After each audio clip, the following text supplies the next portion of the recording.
Assalamu alaikum, bading Gambian Kolu. Assalamu alaikum, bading UDP Kolu. Al bading malam, Sirvo Sonko, aka Bayo Sonko Gambia. Nara kafal be ko Ramadan Karim. Be sunkaro kono, alman na batul mutala. Be sunkaro la kilta laban kono. Na barolu na hamena kolu milano ke dua alma ala subhanahu wa ta'ala ye mutanye mbadi mo ko bi financina na kacha bari kacha mu fenet me ya lonko akuma da baki andum alhamdulillah nyarata be caring banko be tembo men to banko dingul ba faham kan banko dingul ba faham kan na banko be level jumala to and banko dum be parele fana kambulodu nyobulu pour ka banko nyi samba to the promised land aman sone ya andum kokuru nu bo nyama ko me ya lon ka be bete ala alhamdulillah ubuka sone ya nyama abuka tare ka sone ya abuka easy bar bidon nimbe mbulodu nyobulu mbe tarra focus inshallah tumodo lafta men alaba kilanya ambadolu comme ala kalam ta nyame ntolmo UDP kolliti anon tollata UDP la projetol la tollata ko UDP wolem patio me ya lonko abe Gambia banko bondila no tollata ko UDP wolem patio me ya lonko tonyabe wolle bulu nyin kamala ko wolem patio me ya lonko a jarate fengo bela pour ka Gambia bondi kolya kono ñilam dalilol te me ya lonko mbulata UDP nono mbani wulu nabi kachabe kumaya la bak anu na kacha nyin ala kumaya nyin abe kelement wolom nyinti ko mine ya tinna ntol mu UDP ti mine ya tinna ntol lefta UDP la mine ya tinna ite me ya lonko iman lef UDP la inyanda lef la UDP la mine ya tinna ntol lefta UDP la mine ya tinna ite me ya lonko imanke UDP ti ifana nyanda lef la UDP la but mine ya tinna Gambian ko be nyanda kabula UDP noma na kachabe kele wolete bi bari ndemo blame la me ya lonko a mantara UDP bi nde blame la nde jalay la bari nsa foyo ko UDP la skim famu nyinati yesi ye fongo ya mira yela banku di ya mira fo momo nyim banko kanu fo inyanda bulala nsilono ban fo manyana bulala nsilono bari bankol mel ya lonko itara nyato bankol mel ya lonko they are well developed o bankol nyul mine ya tinna o bankol developed mine ya tinna o bankol developed but mine ya tinna o banko molu ifaham yata but mine ya tinna o banko bi ila nafulo barakata mine ya tinna o banko bi la economy be barakari but mina tinna o bankol to there is justice o bankol kan banko dungul be nyantol soto kan o bankol to o to science safo mole minam UDP nsafo mole mina ya tinna UDP nata United Democratic Party nyimmo party o me ya lonko asotata sanjumale 1996 le nyi san nyim party o nyin lota a party o nyin alota mina kama nyim party o nyin alota men kama wala nyinti ko mbe ya kala mutala ko coup d'état mu fennati me ya lonko bankolu man la fala me ya lonko dunia luwal man la fala coup d'état mu fennati me ya lonko démocratie man son ala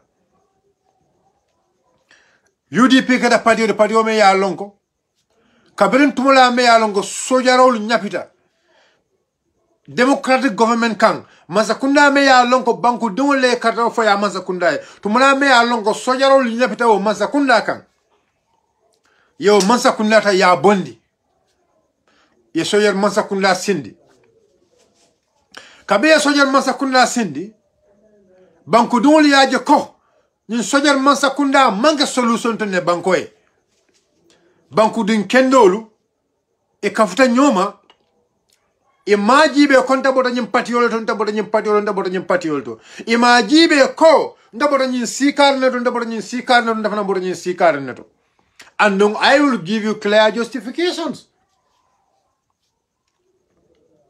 UDP anata ñaadile political party saba wala kafuta nyoma in real wala party jumati wala NCP PPP and GPP jumalle nyim party olu nyaton ko ya kabelon tumala me ya lonko kude ta kake sadawla kayra ba jawra wala mu num PPP la nyaton ko di sadawla kayra ba jawra sadawda kayra ba jawra anun jumalle be nyokono ala masakunda kono jumalle be je sadawda kayra ba jawra la masakunda kono tumola ay jolal soto je ay fulol soto je ay manjakol soto je ay surwal soto je ay siyobe soto je ay akol soto on PPP ñul be mo molet mel ya lonko e bebe no ñim pati kono on the PPP NCP jumalle mulu molti melia lonko wolle benu NCP Sirif Mustafa Dibana la mulu wolle benu NCP e mantara NCP anin PPP anin GPP e manka non political party kilundi prior 1994 e manka political party kilid bar kaberon kudeta keta sign e ko sign na banko jibe kamen ko de dakara yaje ko gambian ko be tembo men kono tumola gambian ko sulata men na wala nyindi ko gambian ko sulata particulier gambian ko left up party din kiliyal wala ya tinna e kafuta nyoma ya parti o samana parti o me ya lonko e kafo le UDP wala ya tinna e kafuta nyoma ya parti o samana parti o me ya longo e kafo le UDP wala UDP si jimba koka parti jumalam NCP PPP GPP Asan Musa Kamara wala mun GPP la nyaton kote sain safo ko sain siyo la kafuta nyoma jang Gambia dun la kafuta nyoma banku dun la kafuta nyoma regional la kafuta nyoma ya parti o samana parti o me ya longo e kafo wala UDP e kai United sain kaf nyoya fela na sain United Democratic Party. So for us to understand UDP na ranyadile why ikai go United Democratic Party United we must understand that word united, why the word united came. Let's understand that format first. United Democratic Party, united. And why democratic? Why the word democratic?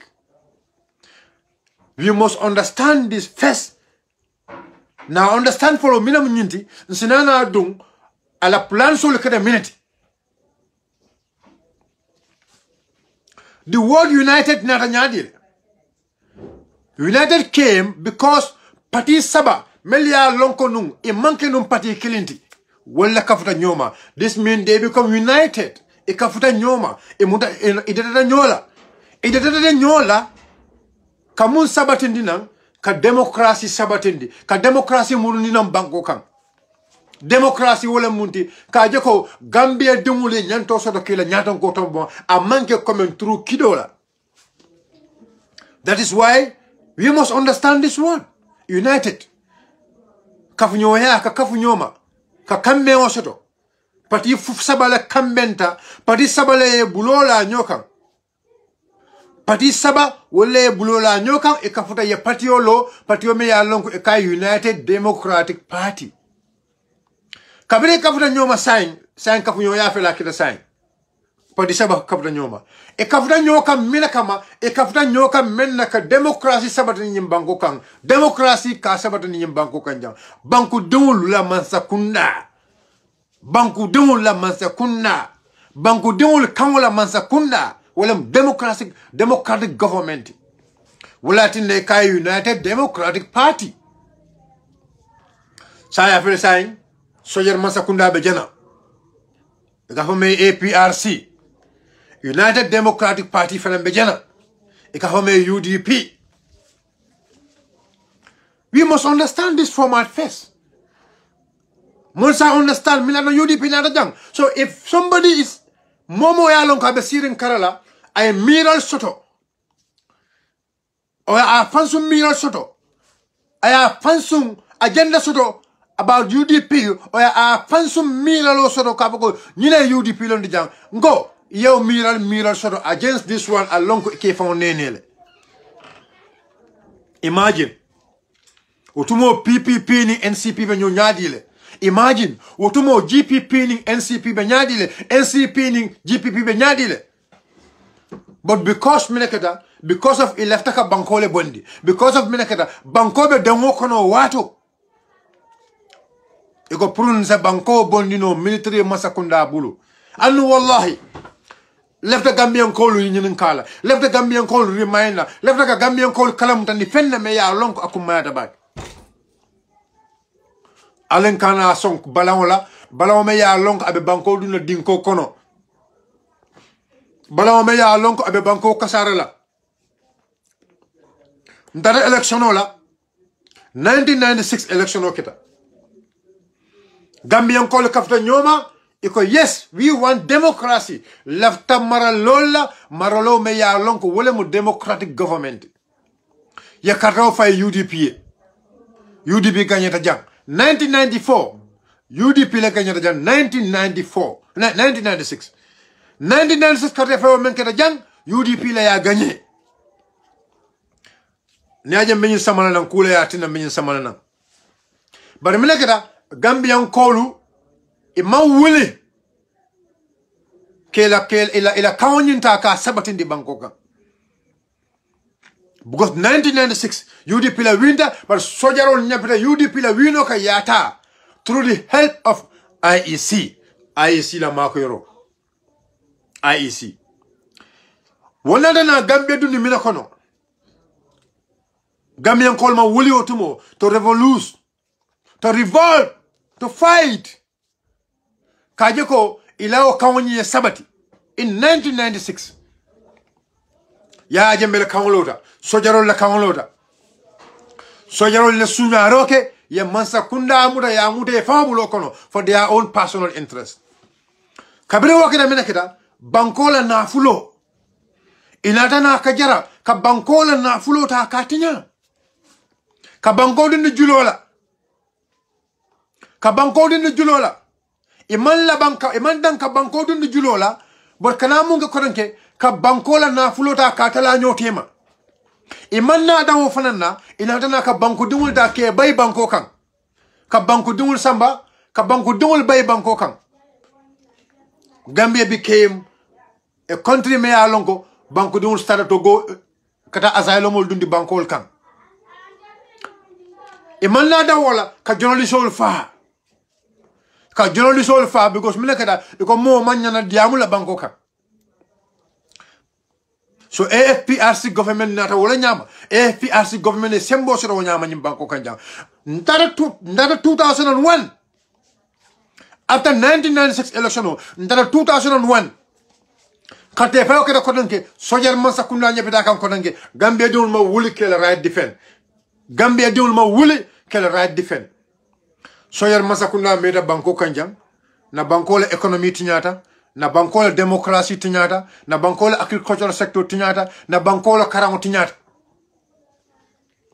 That was a government me yalonko. That was the 1994 coup d'etat government. Même mo Soyer Masakunda nyenti tinyaro kita banko kan. When already there was a united force, même United Democratic Party tabe banko kanjang ka banko dungul bela kamben parti onye. Banko dungul bela kamben parti o me yalonko wala na ka democracy sabatani nyim banko kanjang. O parti onye mboita. O parti onye manna sembo sotono. Ya jemena tana mineke ka banko dungul dundi nyola, ka banko dungul borendi, banko kanjang, ka banko le economy tinya. So general start ka bunjawol lo. So general start ka, you know, like the military, the security was controlled by the militaries. Ya kuobe ka banko kanjang, banko dungul borta, na health sector tinyata, na jada kende abunda tinyata, nim banko mel bulo nyobulu, nim banko bulo boro nyobulu. Gambia China relationship tinyata. Many relationship mel yalongo Gambia tara ke famuna fanje be tinyata. That was done by the military government. Gambian Coleman na faham for 2016. 2016, the change was not easy prior to, because Menaka is saying Sojar Masakunda Sirolo, Moboka Hanya Kadiam, Mendia Sojar Masakunda, or Damalaka Ganunjang, Sojarole Memfolaka Kajang, Ya Mutale, Ayemantale, Ya Fale, Abortale, Whatever Banko Kanjang. Jumalea entertained. It was entertained by us, the Gambians. Ntolea entertained. Because everybody became feared. Mobe Sleta. Mobe Sleta. Wasila onying fanan Jumale natna kadang. Wasila onying alala makero kang United Democratic Party, the United Force. May I long ko democracy sabatun in 1996, the same United Democratic Party military will left into the kajeko ajanta danale. Solo sending alma ale niemanin kaprakaye akeda modi me ya lonko afindita ako the democracy me ya lonko lefta ka sabadan in 1996 IEC mbalala it was IEC the Independent Electoral Council ay Gambian call bali pour que democratic government sotono in 1996 ako there must be electoral reform. That was the agenda. That was the main purpose of Sunday Nala Mole Finti. Because there must be electoral reform. If Fintita, you solo Sunday Muta, you solo Sunday Fa Almale Neman in Kafrakai. I didn't melt Fintita ye Muta, ye Sarong, ye cool killer. Ukono, the entire leadership of United Democratic Party. Because now, the United Democratic Party, well, party the party man, Gambian call later, Walla, Gambian call Jikodi Walla. So ni atara wo dengol fintita ye muta ye sorong sa in patiola nyaton call for yajoko. Look, we have to go out. Because Gambian college jiko le sotonye or the Gambian college jiko men sotonye momo left a ko jiko sabadan nyim banko kanya, we should put our hands ke ma ko kajako jiko nyetima. Your Excellency la Ousainou Abubakar Numukunda Darboe anala molu anala executive molu e fintita pour que democracy sabatindi banko kan e fintita kajako there must be electoral reform. If Indida kajako look, so sending dead or alive, we should give it. That is how the revolution came. Or saying the change was not easy. Molle fata, molle soronta, molle li. You call ke molle la jang for us to have that change. So the change was not easy. And we all have to understand that way. The change did not come just like that. Molle fata, molle soronta, molle borta, molle tar asylum, molle banta, for us to have that change. Nyimbango kanjang, 2016. Badin Gambian call. 2016, falong keta. President Adam Barrow in Jikindi Minala. I just want to go by history. Kabri ya jambe masakunda ta num. Kabri ya jambe masakunda ta. ay mele fo Gambian koli ako sanji fula mbe wala kala mansayala mbe election o commandila ntolu manta lola mansayala sanji fula mbe ntolu mansaya kala wala la mbe election o commandila yes ku krelimbe je ya jembe ay election o commandila sanji fula. We have to give him that credit because that was the promise. Come mbe mansaya sendilele after 2 years. After 2 years, imam mansaya sendi, but if I'm not ye wura. Kabri ye wura, inatana election organized. So we must give that credit to them. Ye Gambian call promise sanji fula nyimpanda drong ita election organized. Although we were expecting election, they should just organize free and fair election. But if not, you double election, you party yolo, you cover APRC, you F bondije, you Armed Forces bondije sign, you go APRC, and they went to an election. Yalo utumo, kabriya bangota nu, you go AFPRC. So tomorrow PRC nata you start a hospital law. That is the propaganda. That is the propaganda. Ya Gambian call nene wala nyama ko they are coming up with a revolutionary mind. Ka hospital doku, ka silol doku, ka kolke ya Gambian call dol nene wala to. But inarna laba nyadile. Kabriya sembosu le laba nyadile. And I just want Gambian call for us to learn. Let's learn lesson from this. Let me move further. 2016, President Adama Barrow, ako Gambian Koleko, nali ya karteo fainye, mbe banko marala only 3 years. Sanji saba mbe banko marala wala. That was the promise of the president. That was his campaign promise. Saying, Adama Barrow fele saying, and soldier saying, if they are all the same. But soldier fele, yala hido timmandile election okay. But Adama Barrow fele, aye mabo democracy coma.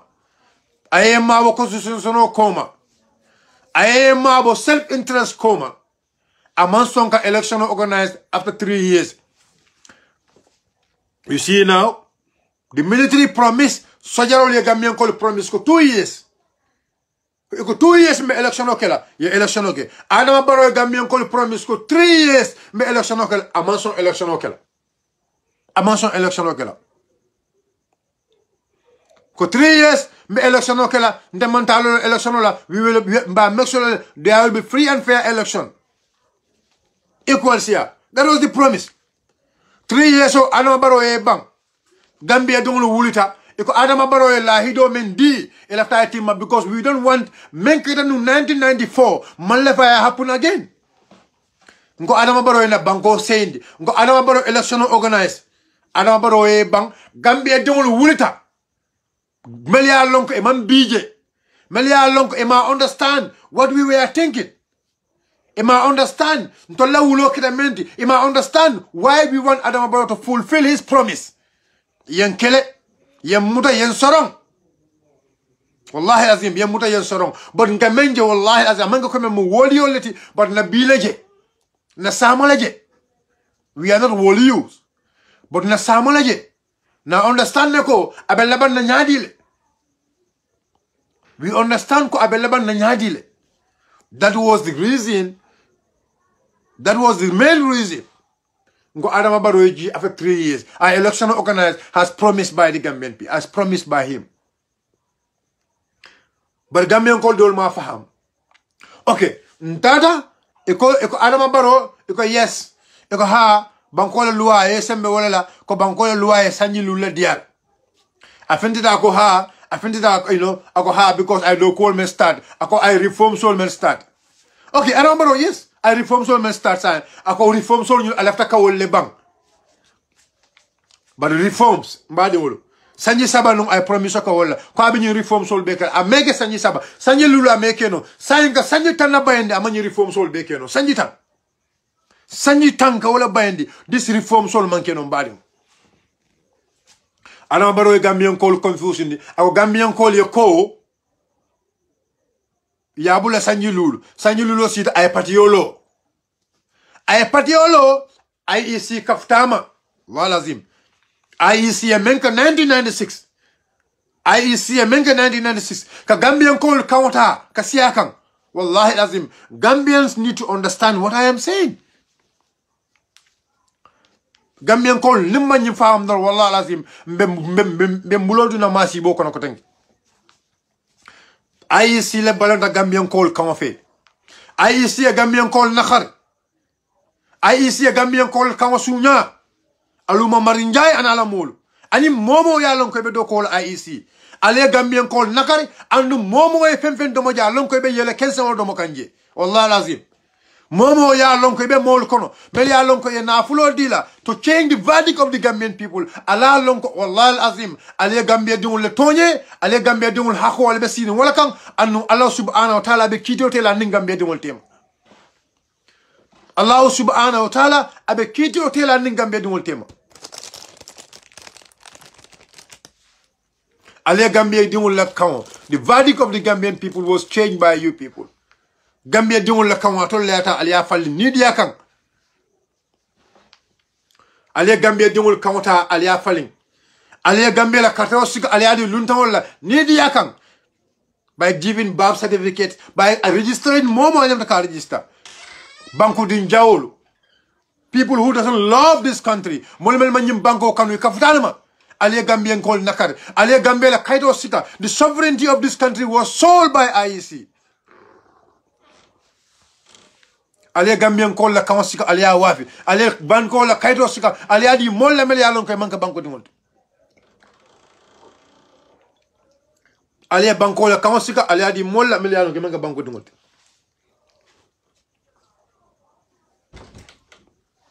That was done by IEC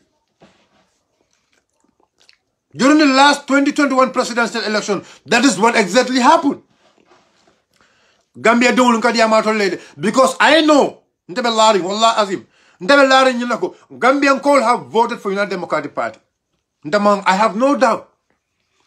I have no doubt, ko the population, the bona fide citizen of this country, Molmeli Alonko, Wolemu Gambia Dumulti, Molmeli Alonko, they have right to get Gambian voters card. Meli Alonko, they have love for this country. Wallahi Azim, I have no doubt, ko they have voted for United Democratic Party. Ya katrofa UDP le ilata UDP la manifesto la andum nyaje katrofa UDP ye mina wol falal yele mina wol falal yele. What are the reasons why they voted for United Democratic Party? Mina wol falal yele. Why those Gambian people, why they voted for UDP? But nakada the verdict, the wishes of the Gambian people was stolen, was fraudulent by the IEC under the leadership of Aluma Marinjai. Wallah lazim, and na flote na fala fenna. Momo ya domo na flote na fala fenna. Momo e Gambia dumul nakhari. Bi Gambia be bata kono. The economic sufferation, membe nyim banko kanjang. The hunger, membe nyim banko kanjang. Konko membe nyim banko kanjang. Na banko na fulo be tunyaka nyame ma fel be banko kasara ka nyame. The insecurity of this country billahi wallahi tallahi momo ya lonko yena fulo do moje momo ya lonko e Gambian ko nakarje insha Allah alonko Allah subhanahu wa ta'ala babole bal janni be ko la banko la Allah subhanahu wa ta'ala kilina be kering anu ala man leve toñerola ala man leve toñerola momo ya lonko ya IEC kodo domo ka Gambian ko nakare momo ya lonko you impose Adama Barrow on the Gambian people iye momo ye bulu keje alonko ala subhanahu wa ta'ala be kito tela Gambia dimul nitema bi iznillah ala be kito tela Gambia dimul nitema ala be kito tela mari ni Gambia dimul tema because Gambian call ya know why they voted for UDP. Gambian call ya know why they voted for Ousainou Numukunda Darboe. Because Melenkata, Ousainou nim fennata da Gambian call kam. 2021, UDP a campaign sifa menke. 2021, UDP a men wafi Gambia dumul ma mobe alon.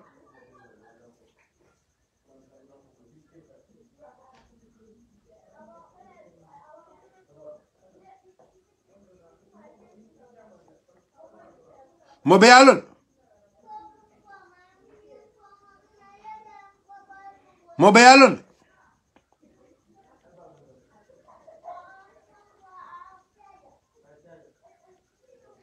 2021 everybody knows it mo be yalon UDP ni menna da Gambian Kolkan. The 5-point agenda.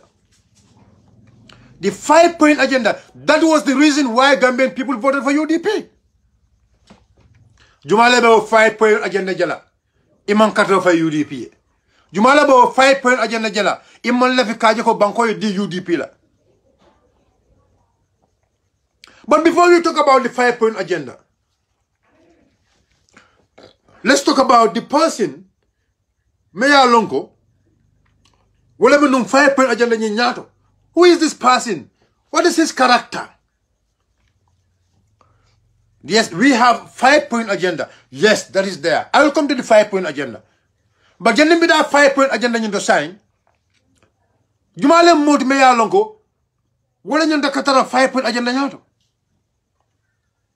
Jumale nyo katara la 5-point agenda nyo. Jumale ba lead la.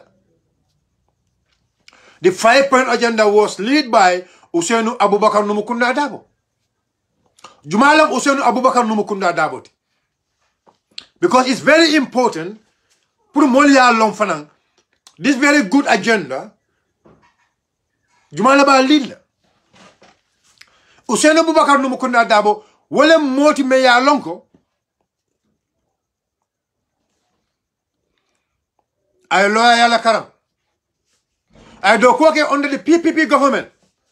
I do work Muntole. I do work Ministry of Justice. I palas Jama Maraje. Wotumola lawyer nyim banko kanjang. Abe lawyer kuntio le kono. I do work PPP kono. Fa murta koranke. I afansu low chemba soto. Alota banku din jama e. I banku din jama bal alota wolle.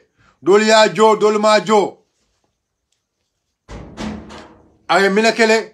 Banku dungul la nyanto ay wala kele. Ousainou manta ala loya yake nafulu nyini rawti. Ousainou loya ya ayake menti wala mnyundiko. Ka banku dungul tankandi. But in fact, banko la bunda dolbe je meli alongo. Banko la nafulu bungol lem wol dulaldi. Wol katara la ka nafulo mek nyim banko e. Ousainou keda wole loya ti nyim banko kanja. Ousainou was once the lawyer of Gamtel. I tell him, it was once the private lawyer of Gamtel. Utumola mafia nata ka Gamtel ta ilafta ka Gamtel buloni Euro City. Ousainou lota Gamtel ye. Ousainou le Gamtel protect in those days. Banku dinkendo fele. Mola me alonko ala loya ya nying akoitama. Ala loya ya nying akoitama ay banko kanu. Bari ala loya ya karam muntole aya karam Canada banko le kam. Aya karam muntole aya karam Nigeria banko kan. But in fact, Kabraya Karang in those days, Canada call left a men pour I sabari Canada, ye Canada banku diala. Gambian call, let's understand this thing. Canada call left a because Ousainou men Karang Canada. Otumo la je. Molmel ya lonko beta loya Karang Canada. Ousainou la londo. Ousainou la fahamuro loya to. Asembo wala da folla bon Canada ko lefta Ousainou yela Canada diata pour ay ka Canada demoti Ousainou ko no nada ka karam pour Canada banko le nafa. Let's look at this man. Hey, ntol Gambia dumul bi jumale bita karam la America banko kan yo ñol londo soto ita sonna ne dimba be si ye America kayto dila. We are talking about today. I am telling you this was in the 70s. Ousainou Canada banko in the 70s. Ako Canada ko. I am going back to my country and serve them. Adana Nigeria banko kang. Utumola Nigeria banko kang. Loya member ko Ousainou Darboe ibe kontilal. Ako Nigeria ko I am going back to my country, the Gambia. Ousainou bona Nigeria na Gambia banko kanya. Ousainou ya Gambia dingul na fa ala londola. Utumo ame alo Ousainou me mira politiko fon la fer abadan. Ousainou the focus is, I want to see this country a good land. I want to defend the Gambian people. Ousainou tataka Gambia don't defend. Coup d'état le jang alota banko dingoli ay defend ay toñal sabatindi. Ay tariko kanyim banko kanjang lawyer to me ya lonko mona minaka fo bi. In the history of lawyer ya nyim banko kanjang Ousainou ye menke tell me one lawyer me ya lonko ayake. Social security fanan akada nuy la corporate loyalty. Social security akada nuy la corporate loyalty. Ay defend jang ay personal ta ay tanka ay na fulo mara. Jumala bi nyimbanko me alon ko mental social security in those days. Ousainou was once their lawyer. I protect. Hey, Ousainou lota a lot of banku dingol yele. Ousainou lota fuara yele well before today. We must understand this one. Ousainou lota Gambia dingol yele well before into politics. Ousainou man nafulo jibe. Ousainou keda mod me ya lonko ay Gambia fasa. Utuma me mi na politiko la fang. That was the reason. Because the love he had for the country. Well, I think that bring United Democratic Party nata. Ousainou was not part of the people. Mele party of former, and I want you people to understand this. Mele alonko ekasi ka afoko ha. Ousainou Darboe ya mera teta mnyim party. Ousainou manyim party olo. I want people to understand this. Patriotic Gambia dingulu from different tribes. Manika dingulu, Surwa dingulu, Fula dingulu, Manjak dingulu.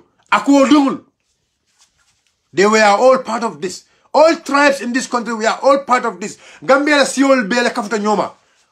Ya parti olo ya tola United Democratic Party. Kambeo. Ka democracy sabatindi. Banko kanjang. Wale liye parti onyu lo. Ya Ousainou samanang. Why they bring Ousainou? Because the focus. Because Ousainou la londo. Because Ousainou la banko kano. Because Ousainou lo menke banko dongole. Otuma memi la politiko la fong. That was the only reason Ousainou samana yake nyaton court. I wish and I hope that brief little understanding or no command men kacha. That will make you to understand Jumalam Ousainou Darboe to follow. This is Ousainou Darboe. It's just little about him. There is more about him, but because of time will not allow us to go up to that. Now let's go to 2021. UDP come up with a policy, 5-point agenda. And this 5-point agenda movement wala nyinduko. Na seno bunda. Na seno bunda. Mbe na seno bunda yuruwanda no nyadile. Na seno bunda. Senalali ye panje mansakunda kono. Na senalali be panje no mansakunda kono nyadile. Seno manke nyindiko beta ye fengo doku yeda yabule la stokono. But ka seno bunda yuruwandi mechanization of agriculture. Mechanization of our agricultural system.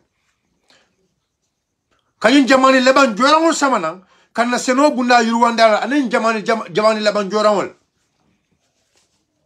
Seno bunda yuruwa nin seno bunda yuruwata fo sayin nga seno keno na seno fenwol nyulu mine wafila nyadile. Niye seno ke ila seno fenwol nyi iba wafila nyadi the end products. UDP le ferol landi. Kaji ko menna seno bunda ta lamba yuruwandi la mbajelo ko Gambia be mano do kula no jang.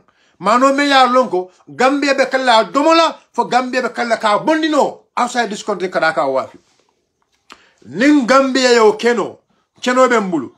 Giseo be mbulu. Giseo be mbulu. Na. Nanjibe. Giseo be mbulu ko. Giseo be mbulu ko alay harje ni giseo la banko kanya. Gise. Badu wala ona san gise. Bale be mbulu alay bale dintolla ba. Gambia. Alay bale dintolla ba, alay wala dintolla. Me ya lonko akatara farine, abe katara farine jiyo la gise. Alay o dintolla. Allah subhanahu wa ta'ala have given you free of charge. Alay wala dintolla. Alay faro dinna. ale faro dinna ay farabulol dinna UDP Masakunda ko ninnata nawo farabulol nyul be yuru wala nyaamen be tankan la no nyaamen nanyim farabulol fanan be employment create la no nyaadi le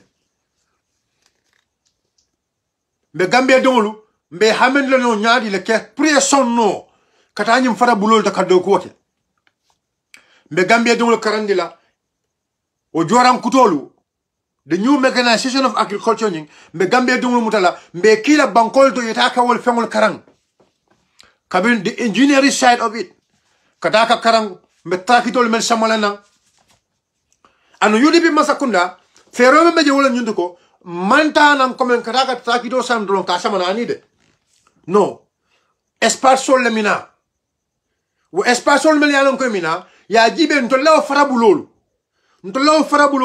trakit nyaadi lebe beti ala je trakit sipa nyaadi lebe beti ala no farabulol to trakit sipa nyaadi because amanga ko men trakito be la ka do ko ka dula be to ani de trakito do be je ko do ko kunkole to kunkuto trakito la woti trakito do be je wo mu fara ko trakito do ko do ko keno jio kono trakito do be je so but foye nanam folo ya jibe trakit juma lebe beti ala tolle faro nyun kono ni espace nara yo study yana Gambia dingul bondi jang ye samba yeta ye karandi wo trakito nyulu mbewol maintenance la nyaadi le ni samanan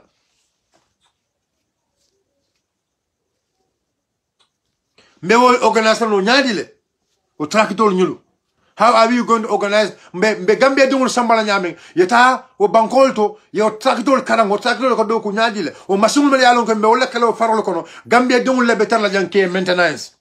Now you create employment now. Employment no create now. Janin Gambia duma boloja ata Spain. Ata je ka trakito operate now. Ika jo spend $500 for example or €500 or €1,000. Aka production o menga Spain ka wala product yara ya wafi. The same production left ka wala ki jang. Ika jo men €1,500. Ika jo men in Spain. The same €1,500 mbejo la wol la jang. Isa ibita mina la Spain. Bago ebe soto la bang. Ibe Spain. Ibe siri wondi kordala kono in Spain. Ibe siri wondi kordala kono in Spain. You were living in someone's house in Spain. Ibe luaso la in Spain. Ibe fama baluka in Spain. For 3-4 years, ila family te jala. Go. Left that prove bang.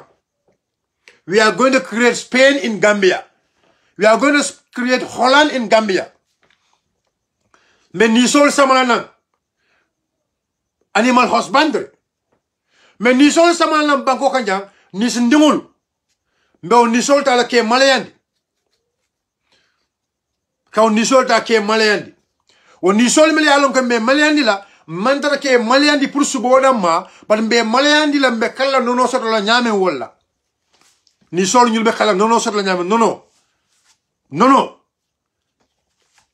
but Masakunda be parallel it's not just going to be so-called project almost $18 million mbadiwul. Where is the $18 million mbadiwul? Gambian call ngato la ñilanka $18 million the road project ale Gambian call this is $18 million ale where is this money? Gambians, are we seeing ourselves in that?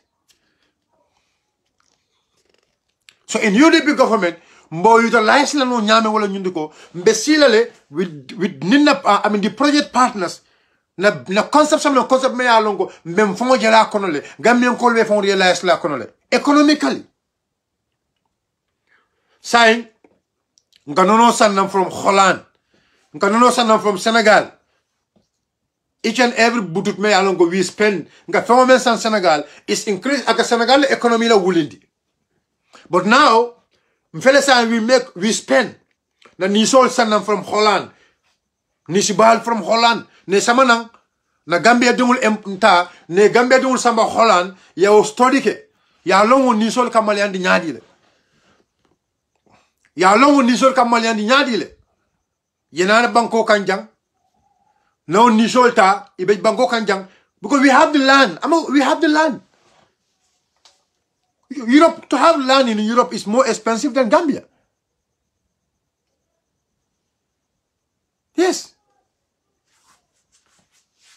to have land in Gambia. Yes, Gambians need to know where they spend that 18 million. That 18 million US dollar alley. The 18 million US dollar alley. You spend Montole. Now, manke, they are building mansions. Ibe Coral Sana. Ibe Kolo Sigale Batala Nyotema. Binya agent. They give almost 11 million to each of their politicians from our agricultural money. 11 million to each of them. To almost about 28 people, 11 million. Mokli, are we seeing ourselves in that 11 million? So, Gambian call, you must understand this. No nijol na rekanono ta. Ikanono mem bondi la every day. Ikan nise kilo jaka 1 barrel, as a 1 barrel bondi nise kilo. Nise kilo so maybe at least nise kilo as a almost about 100 liters bondi nise kilo 100 liters. Nina atara Gambia o nise keme sodaja nise keme. Nise keme no sodaja nise keme. 100 niso. 100 niso no sodaja 100. 100 niso me this Holland niso. Gambia dun la betara je doko la. Gambia dun la betara kanono bondi je. Akanono mem bondi wonono nyin kananka wash back to our market. It's going to America abena bankole economy la wulindila. Say kanono men some from Holland, kanono men some from Senegal, kanono men some from another country. That money will stay in our country now. Now, science start can economy control now. Nga subol men tank subol. Hey, we have the land. Land akeno bembul. Akeno bembul. Ngata beyangol men sang nga subo sam from another country. Na hotel sol men bebe jang ika subol sang subol from another country. But say ni ataran tolu jang nga subo do ku janne. Subo me alon kon kawole sang from other countries. Say tol fongol jang ni sol bembul ni sol me alon ko wol mu subo da maleti. Sa jol bembul sa jol me alon wol mu subo da maleti.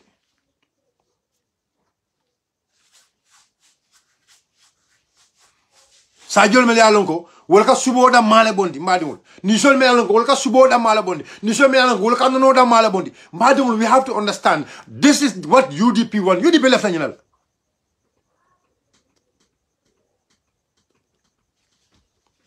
UDP left na this is what UDP want. Yes, my brother Malik, we are going to utilize our military system. Hey, bil ne sojarol me alonko yes, some Ikaranta, ye London Soto. You give them a very good loan. Ye Coral say, you go Alda Ulokon. Why not? They will go and join with you. You go Alda Ulokon. Alda Faradokola. Ibe joke a good amount of money. Hey, why not? They will work. Because they are ready to serve the country. Military is not only about Kakido Sigade. Military is about saving your country. Kela banko tanka. Kela banko tanka.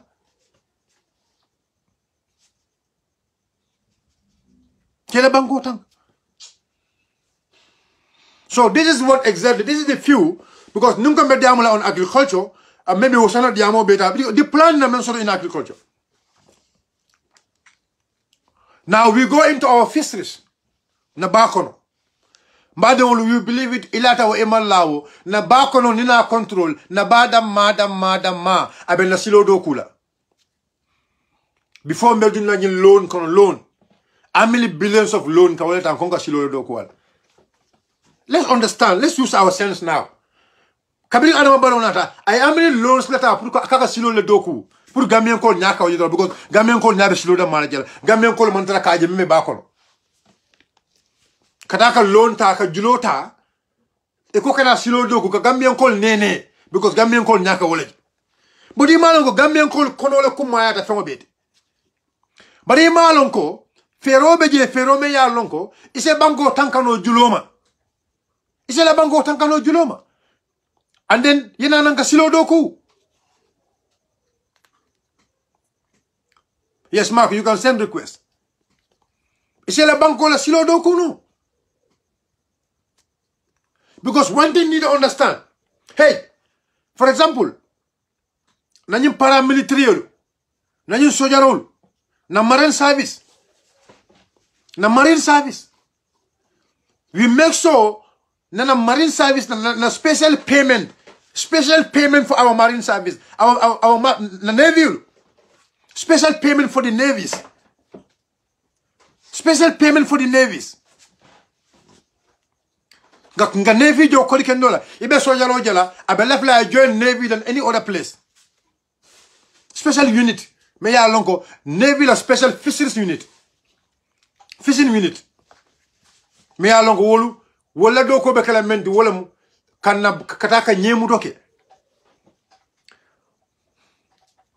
The 18 million US dollars. The 15 million US dollars. Nga melta under the 100 million US dollar. Nga melta ngonga silodo kwala. Ya invest. Yes, sipping for gold sang. Yes, sipping vessel sang. Yes, vessel buyer sang. Maybe you bought at least maybe 100 vessels.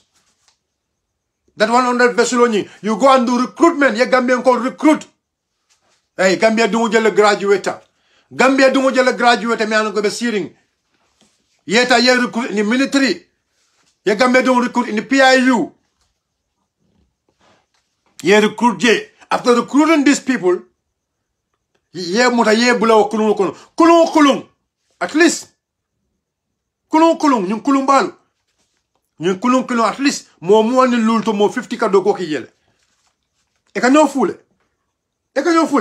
Maybe be 25 of them will go 3 days. Yenanang will sembe. Another 25 years will below kulung. So kulung, for example, if you have, let's say, I mean 100 kulung, wala be bulu. But you 100 kulung, let's say kulung mortal lul la kadogo mortal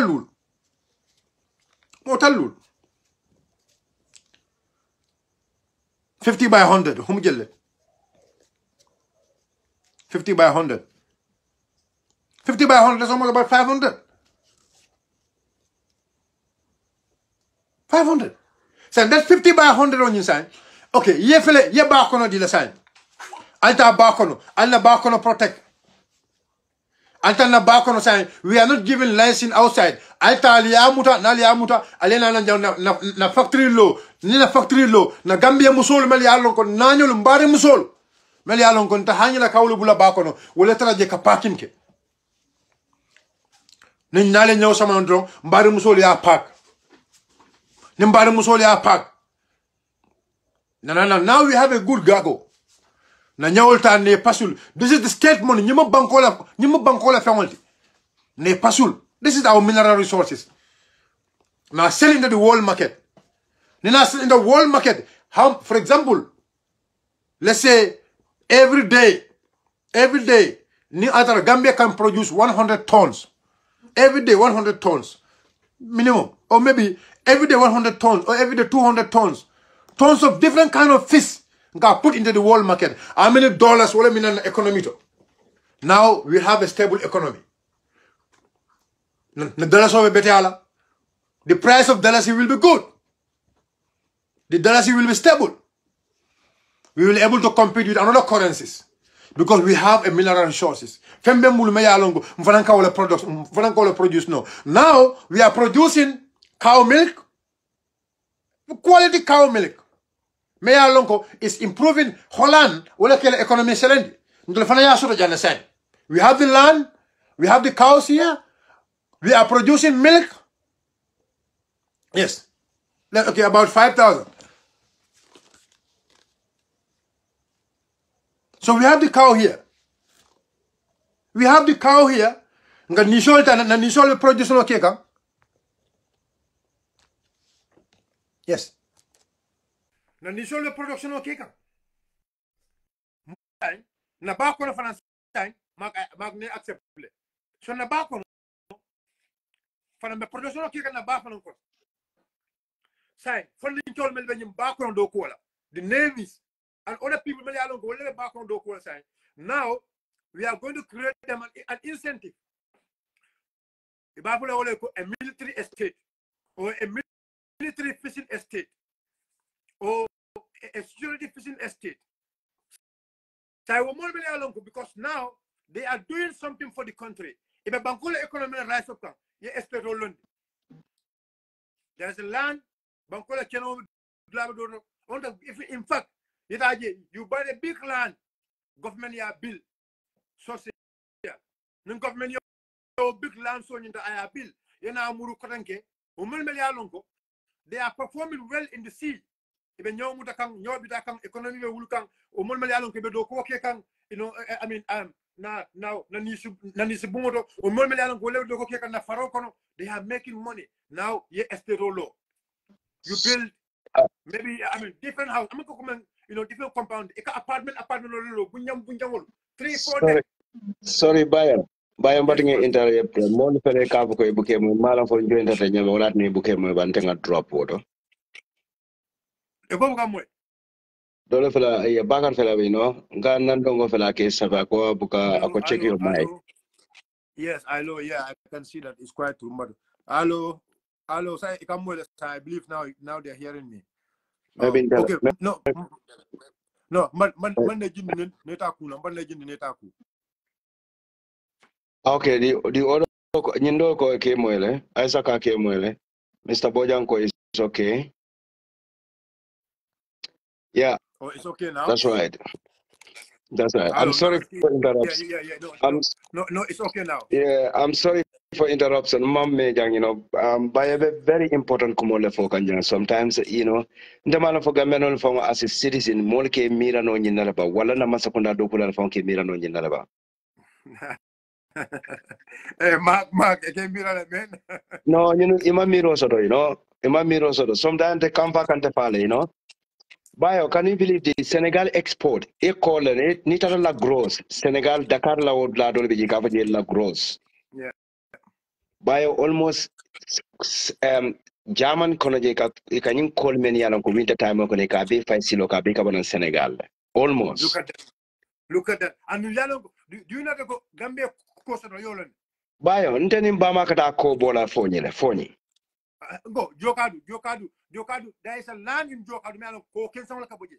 More than Unko sursinya na faro kono ni besete ma ulan kono je kene kensa on je ndrokadanga ko bondi bayo nka ko bondi ko a pure salt very white one nka process nyame nga belelong bayo mbeda men nka ngo mastale Allahu Akbar bayo ndo so ko for produce no gambete ko export la na from outside. Yes, nsa Just no kote kanaka kitu babole kanaka container ta ka load nang they pay in euro kanaka kena ila winter time kono kela silol protegala. Ngo di ajeba abe kola di way black sand. Abubakar Jawara ko black sand kanyami. Fontul exactly. Adama baroning Abubakar Jawara ke benefit wala. Ala fanyo go Gambia government wala jele duni Gambia government. Gambia National Assembly ko konyi request le ban katandi go black sand ka mensodoje. Ika jelle anje per month, ika jelle duni Gambia economic on per year. Nobody more interested in from to know that. This is what Gambians these are the reasons Gambian ko nyanda ka understand ko. Masakunda manga kasila kensa do ku mole. Masakunda nyanda ka ajela ko banku dun la nyanda ke fanja masakunda kono. Mo masakunda manya tarla mo kilul bulo kono. This is the reason mo ka nyanda fo Gambian ko le, but Gambian ko mal la ka understand andung. Wallahi azim we are at the right time. For Gambian ko le understand ko. We have to be serious. Gambian ego is the worst enemy of that country. Yeah. Bayo ani jang kasu me alon ka package ndingo bukatambe fenna ni ko kwenye kasa €6 la kasu package ndingo, and we have the abundance of kasu me alon ko Gambian sai ko le produce Senegal so le kanaka se puli kanaka be wa fi Europe jan due to all kind of juice isa made no la Gambia kono la wo basic produce no Gambia kono jan jango juice sifal me be ka just due to la aroma e ka wala cha kono don wala le mono la aroma wala ke je risk be ka ke sukrol tan chemicalo. Until we have the original one, a pure 100%. So produce no Gambia konongawa. Senegal jibe bring Gambia around baro government ye julu produce so. E kamana di Gambia di ngona Gambia di ngona kamana dom. E ka chemical meni ala ko ke produce na Senegal ila expire juice so meni ala ko ke la date kama singola ta ke la date ni mfana. E ka wala sama na Gambia ko ne ka wafi. Ye very important kumo fana fo jamia ko wala Gambia la fishing industry. The marine can be empowered. Ikataka fishing trawler bula bakono. Gambia government kataka nyetaka expose ka samba outside ka economic nimbushal. Yes. Basically no Gambia. And obe another employment dealer youth manol. Jani be foreigner tala, ibe Chinese tala be contract dealer obe na nyele be samba na karak. Ika container kabona Gambia nyaji like cost jelela in Gambia. Yena nye muru killing jebe osana €15. Nye muru killing. €15. Thank you. That's almost over $1,000. It am container, full container of that fish. Over how many millions of dollars in the bushla in the Gambia? But it amounts to a Gambia Kodoninta Catalantala Nyote Mariki, Ibe Bunjong Lola, Ibe la Sunguru Chikala, and even a holiday la Tubabu. Look, Gambia Adamabaro government are doing human trafficking. Bio. Very, very important information of the Bulgambia Longo. Mbefutala point on it. More cooking at Nama. Bio was he found the Gambia Bangoka. The Kanaka malls come jam, but in a special program or the Marimba allow the Lions to Alanga expose. And it's an important individual in Adamabaro government. You know, Gambia will care, Gambia will conquer be fala, Gambia will balube Koleari Blokono. Businessman or TV, Adamabaro don't even bother. I Gambia will kill a business of a suppress, ka foreign empower because you know like a Sia based. That's exactly. Gambia will see him. Look, it's very sad.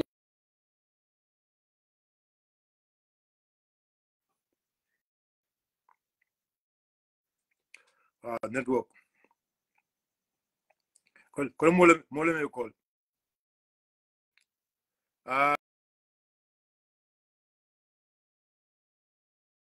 Call, I believe, but Martha couldn't kill it.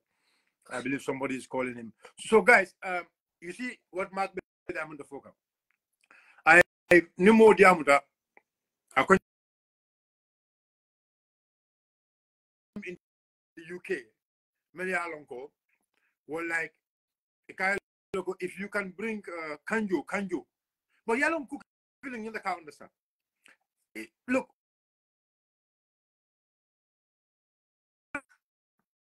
For all many they don't have the money.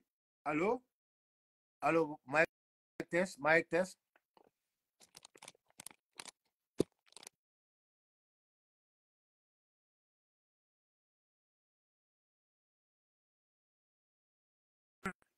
You can send request. My network is my network. Mark, but you can send request. Okay. So this is the point here. And we all need to understand this. Wallahi mbadi won kamen pa won ko niajon ko ala la kato the UDP government. This is what UDP means totally. UDP left a nyinekela nyinebe UDP bul andum ndol we are not hiding. Ndol man tan kan nanyim ferol mabo. Ndol be fo kanne ni mansa kunna sa keno yake ba. It's very simple. We are not hiding our agendas. Because nanyim banko kanile wala tina mantara kanna agenda ni mabo. No, manta kana agenda mabo. Nina munna nganyoti wallahi mbakela no, because we have the intention, we have the plan, and we know the know-how, and we don't mind to sit with the government kafe go mbakela ten. Wala tina nkahani kalo media to kaba Gambian kolo nyine ben tolu bulu, but baro mansa kundata kele no, because that is not what they think. That is not what they plan. They are only thinking about their head. Because they are scared that they can leave the government at any time. So say fufu role the carry. Fufu role the carry. Ntolu man fufu role no. Ntolu man fufu role no. Ntolu man fufu role no. Ntolu man fufu role no de. No. Ntolu lafta ka banko. Banku doku wala muntolle focus. That is our focus. So ninna da senola bundala because malaka ka janjani. So let me just stop at senola bundala drum because agriculture is so vast. Agriculture wara battle. Kanjo na Kanjo, for example, okra farm. If government can empower youth here, government can try to create a bigger garden, a big commercial garden. Government have the land, government have the capability, government assemble. Government, look, let's empower the military. Nana military empower, nana PIU empower, your sector is going to be an agricultural sector. The marine and the navy now will empower. Nana badi wala. Let those people be responsible in safeguarding. Katana kan na ba protect, ka facility kan na ba kono, ka production okay. No wali nyaw muta. We have a production office. Yana yabe products, yabe put, yabe pack. We send it to Europe. Nothing but Europe or any part of the world, Saudi Arabia, Asia. Masakunda emuru, I beg a garden also. Hey, if you can Gambia don't let me tell you something. You don't need to pay them that huge amount of money. Bibi la Masakunda any garden law be a vast land. I masungu samananje. Pumping masungu ena. 24 hours. Lights be malala, glabe be malala. 24 hours. Do kobe keka. Na kanjo doku, na sharo doku. We have the land. Na sharo doku anyam. Sharo doku. Kanjo doku. Kakumba doku. Kakumba. Mentawa doku. Pompitero doku. Because Pompitero doku jan already. Garafika member. So government have to think about this before private. Look, you know how many Indians? They came from India. In Akajang, they are buying our lands.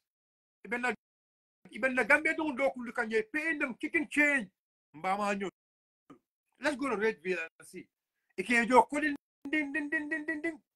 A day, not more than $500. Ding. Yenana Murka get this call in Tubanyu Merao, Ya Doku, and in fact, he left the amount of men for Bukasudo. Government have to think like that. That is what UDP government want. Either ways, government will do this. Memenkala Wolam Yinduko, by Gmail funding Chol Malayalonko, Yakapol Soto, and you like la xamo momento wala ñu ndiko ka detaño la ka senoke horticulture kan horticulture ta ka fana ba ka yurwan ka fana ni jawlta ka garden ba yele ka equipment dealer ka tara ke control. We have the accountant na account unit soto to hold them accountable. We have the marketing units. Your marketing unit soto in those gardens, your marketing soto, your production soto. Your production set, the marketing set, full control. Trafitoliana, you think about Loje near Doko now motor. The marketing unit, Yawati, government, town, Yodi government. Funding Cholo Caponing, funding, for example, Capome Alongo. They can see this. Okay, now we are going to make sure we are going to give, let's say, we are going to give, let's say, $20 million, the $20 million dealer, or maybe we are going to give $15 million to maybe 10 funding kabo 10. But each kabo left a kabo, you have to make sure Aliemo Kemesoro. 100 people, kabo kem. And this 100 people only left a kajoko, they have to be working in this farm. Left a atol mbal karanila men wala ñunduko how purka kanja do ko mbal karanila wala kanja do ko. So this 100 you sold mbal karanila men wala ñunduko ka pompiter do ko. This 100 you sold mbal karanila wala kajaba do ko. So Gambia government is going to give you, for a start, let's say we are going to give you 20 million.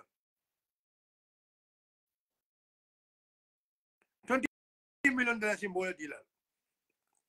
20 million. 20 million bola deal. So 20 million on you kono. Produce. We want you people to produce us maybe 100 tons of tomatoes or maybe 300 tons of tomatoes. It depends on the investment. Left you will produce every year. It depends on the production. It depends on the investment. It depends on the investment. So funding hey, first year funding at the end of it, at the end of the production, funding at the end of it a year, you were able to have at least each of them 400,000, each of them after production. Government it will profit. Each of them goes home with 400,000 every year. 400,000 every year. 500,000 every year because of the production. Because of the next year, government it will or even 200,000 every year. You start to corral soto. You're good. They have good banks. You're very good accounts also. When they go to the embassies, you have a very good account, a very rich account. You want to go for holidays. So I never got a holidays like maybe in Spain. You want to go for holiday in Germany. You want to go for holiday in Saudi. Anywhere you want to go for holiday, you have your account. Hey, you have 400,000 in your account. Or you work for almost about 300. I mean, for 3 years, you don't work inside. But you want to go and have one month holiday.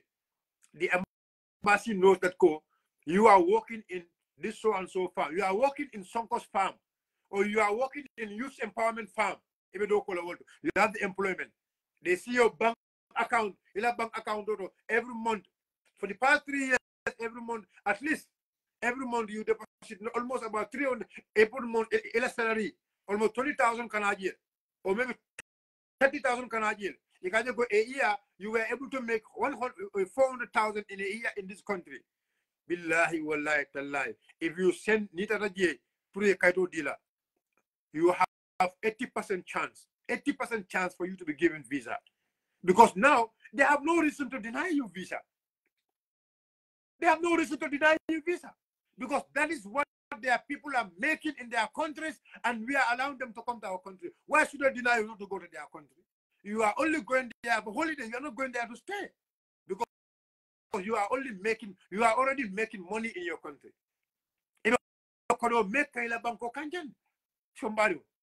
So this is the case here. You know, the few discussions Bill Lieutenant Menke, and inshallah nimuta no kodenke bita senola bunda bita education na bunda hato bita in this agriculture kono na youth empowerment sort of jele na na women's empowerment sort of in the side of the agriculture. So what in agriculture you are about seno bunda are about the plan member seno bunda is too about. So tabe discussion no be. So we can call this one part 1. Part 1 on the agricultural sector. On the agricultural sector, this is part 1. So we are coming part 2. But maybe you need part 2 on education side. Because education side, we have to discuss. We have equal here.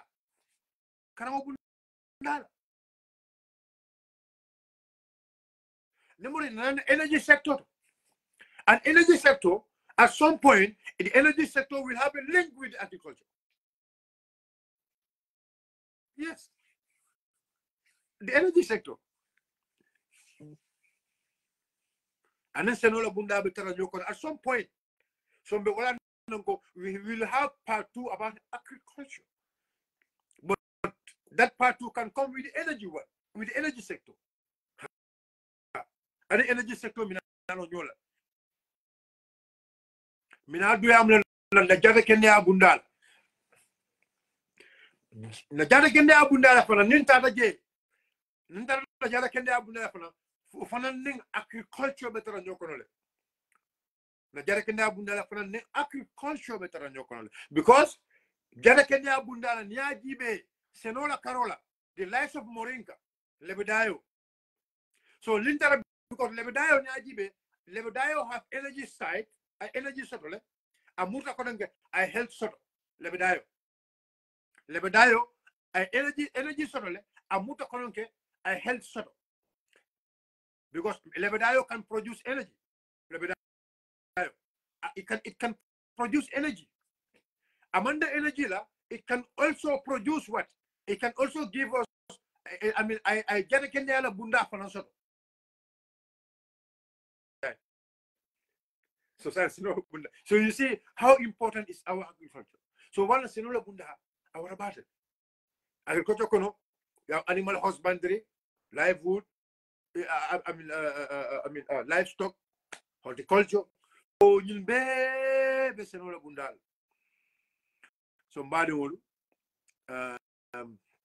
normally galaf 1 hour la sa film futata 1 hour to jam it's almost 1 o'clock or almost 13 past 1 in the Gambia be danna le janna bi inshallah al badi malam silfo sonko eke bayo sonko Gambia be danna le jambi inshallah fo wadi kote dia molem akol yatale ni atara na fenna fa jam ya lonko ni shabo mambe ala lonko muntol adama diya nasolati inshallah tumodo wati betarla le TikTok fana be kado kala inshallah be wato dilam fanna ninna fonninkol me ya lonko be TikTok le fana mu fonninke kata la balde mut membe ko zil nyolu kada fo typical body bunka nyolu typical body bunka nyolu and you know few other people me ya lonko be TikTok be kata ku balla ke kanje am sukuta nyolu I mean although all those people are people me ya lonko inshallah nibe kachala be watsorola minela